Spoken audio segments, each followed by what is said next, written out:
Let me come in here, Abiodun. Can you hear me? Let me come in here. You know, earlier I started this question about Alex Barber. How is the government, or maybe through your office, engaging with Alex Barber, you know, to help manage this tendency that you say is likely to provoke the people to violence? Because we're seeing videos of Alex Barber on social media, and he's already enjoying a growing followership across the North Central. Yeah, so we've realized what Alex Barber has. So I must inform that Alex Barber is no more in Nigeria. His visa has been revoked and sent out of the country because of the work he's doing, which is creating division. Immediately after he made his speech in Jos, a lot of people didn't know that two Muslims were killed immediately after his speech. And because of the impact of this provocative speech which he has been doing, he was sent out of the country and is no longer in Nigeria. And that's what the government has done, because we don't want individuals to come and create division. I've been to Rwanda a couple of times. Abiodun Essia, an aide to President Tinubu, declared on TVC News that I was deported, that my visa was revoked. She cited no evidence, there was no documentation, there was no alert to the embassy. Nothing was said and nothing was done. This is the first time that I'm hearing this. And the reality is that it was DSS that was literally protecting my life from evil people in Nigeria. They were ordered by the government to ensure that nothing would happen to me.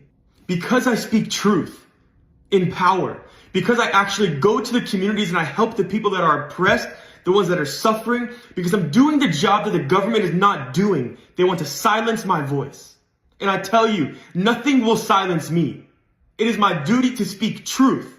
No matter what you do, no matter what you say, no matter how you come against me, no matter what lie you say, you will never silence me. As Muslims are calling for my arrest for speaking out on what the truth is of what's happening in Nigeria, Gumi, the known terrorist, walks free.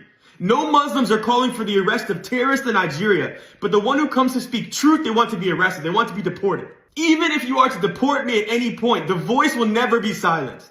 Truth will prevail. I stand for goodness, I stand for righteousness, I stand for justice. And those are the things that any government, any country should rest upon. Even 2 hours before my flight, I was at News Central in Abuja doing a live interview. Where was the deportation?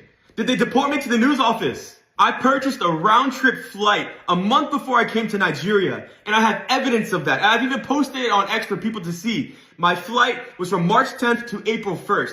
And I have countless texts between my partners and other people on WhatsApp that I'm also posting here in this video for you to see that my flight and my trip was pre-planned in advance from March 10th through April 1st. No government told me to leave. No official told me to leave. And you certainly did not tell me to leave. I've never heard of you. I don't know who you are. My friends don't know you. Other people in power don't know you. Yet you're on the news. You're spewing lies.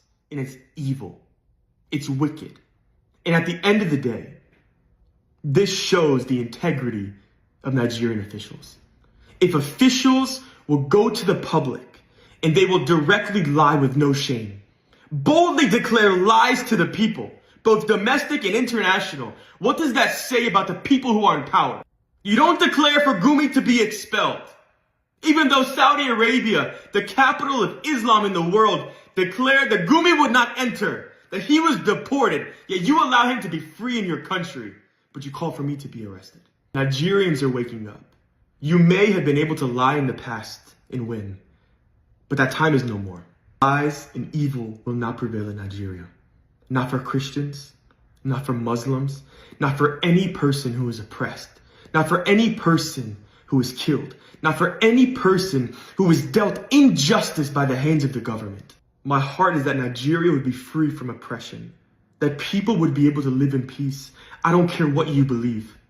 Nobody should be under threat of death every single night. That their village would be burned, that their children would be cut to pieces. I don't care if you're Muslim, if you're Hindu, if you're Buddhist, if you're Christian, if you reject any God at all, I don't care. You should be able to live in peace. And I stand for this, especially because as a Christian, we are called to stand for the oppressed. We are called to be the voice of the voiceless. And if doing these such things is a crime, I'm guilty as charged. Even if you succeed that I would never step foot into Nigeria again, the seeds of my voice have been planted. And I know that the Lord will water them, and that goodness will spring forth. And as the Lord talks about, that justice would flow. You can't stop that. You may be able to stop me from coming to a country, but you cannot stop the Lord. The Lord is above you. And at the end of the day, the Lord controls your future. The wicked and the evil will perish.